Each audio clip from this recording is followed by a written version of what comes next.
Hello everyone and welcome to this explainer. If you've ever managed a team, run a campaign, or overseen any kind of complex initiative, you absolutely know that sudden dread. It's that moment your status dashboard flips from a calm, healthy green to an angry, flashing red. I mean, it's totally panic-inducing, right? It's the kind of thing that gives you the sudden urge to quietly update your resume. But what if we've been looking at that red light entirely wrong? Okay, let's dive into this. Today we're going to completely reframe how we view failing projects. We're taking that moment of sheer panic and transforming it into a masterclass in strategic recovery. We're going to break down the art of project recovery step by step. There's a brilliant saying, red is not failure, but a signal, a call to act. Now, I really want to validate that anxiety you feel when a flashing red dashboard pops up. It's a completely natural reaction, but we've got to start treating that red indicator exactly like a medical system's vital pulse. In the rhythm of delivery, projects literally pulse with color. Think about it, when a heart monitor beeps in an emergency room, the doctors don't just stand around calling it a failure. No way. They view it as an urgent, vital alert telling them precisely where to focus their energy to save the patient. And that is exactly what your project dashboard is doing. It's calling you to act. Here is the roadmap for our recovery operation today. First, the red signal. Then, visibility and diagnosis. Next, precision intervention. After that, restoring stakeholder trust. And finally, sustaining the green. Let's hit section 1, the red signal, diagnosing the symptoms. And these symptoms brilliantly illustrate exactly what that danger zone looks like in the real world.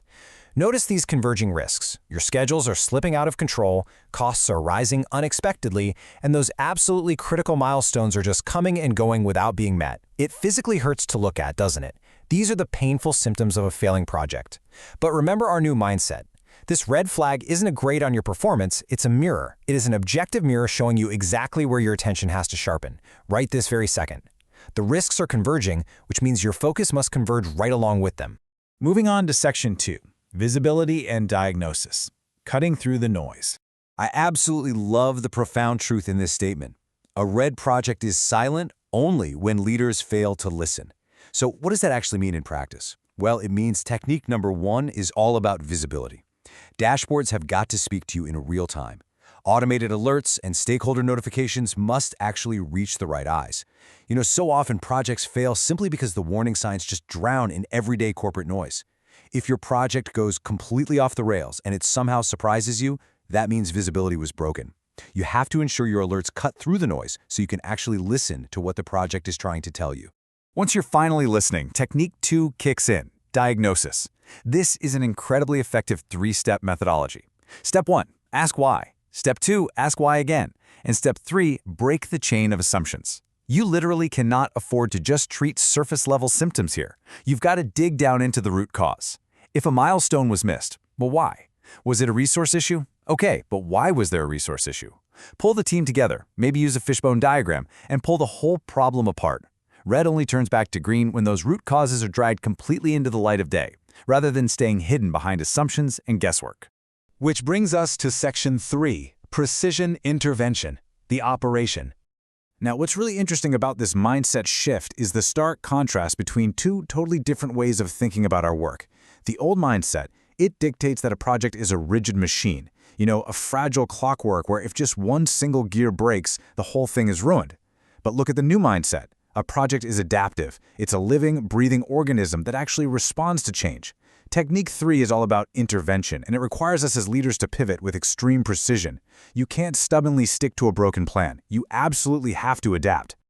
And to adapt successfully, you need a rhythmic, sequential sprint reset. Here is your literal timeline for intervention. Day 1, rescope. Take a hard look at the deliverables and ruthlessly cut what isn't strictly necessary for survival. Day 2, resequence. Reallocate your resources and rebuild that prioritization board so you're focusing only on the critical path. And day 3, re-energize. Let's be real, your team is probably burnt out and completely demoralized by that red dashboard. You've got to step in and re-energize them with this newly achievable, realistic plan. Rescope, resequence, re-energize. It's an incredibly powerful, deliberate triplet to get the whole shebang back on track. Next up, section 4, restoring stakeholder trust, rebuilding confidence. So the crucial point is captured perfectly in these two opposing concepts. What do your sponsors actually need when a project is failing? Well, they desperately need clarity and transparency. What they absolutely do not need is excuses and noise. When you walk into that sponsor meeting, you have got to provide crisp, objective updates. Own the red dashboard, lay out the root cause you uncovered, and present your rescoped intervention plan. Transparency is quite literally the only thing that builds trust, and trust is the ultimate fuel for project recovery. Let's hit Section 5, Sustaining the Green, Rehabilitation. Because you see, surviving the ER just isn't enough. Technique 5 is all about discipline. Here's our final rule of 3 to keep that status shifting from a dangerous red through a cautious amber and safely back to a healthy green. Step 1. Monitor. Keep those real-time dashboards running and ensure visibility stays incredibly high. Step 2. Measure. Continuously check your new progress against your newly rescoped milestones. Step 3. Maintain. Do not let the team fall back into the old habits that triggered the red signal in the first place. Monitor, measure, maintain. It is a strict, non-negotiable regimen. Let's see how this builds into a completely new philosophy. Green, not a destination, but a continuous practice where vigilance becomes culture. This profoundly redefines what success actually looks like. Green is not a finish line you cross and then just stop running. It's a state of being. You have to actively practice it every single day. A project only truly thrives and stays green when this level of intense discipline and vigilance is completely institutionalized into your team's everyday culture.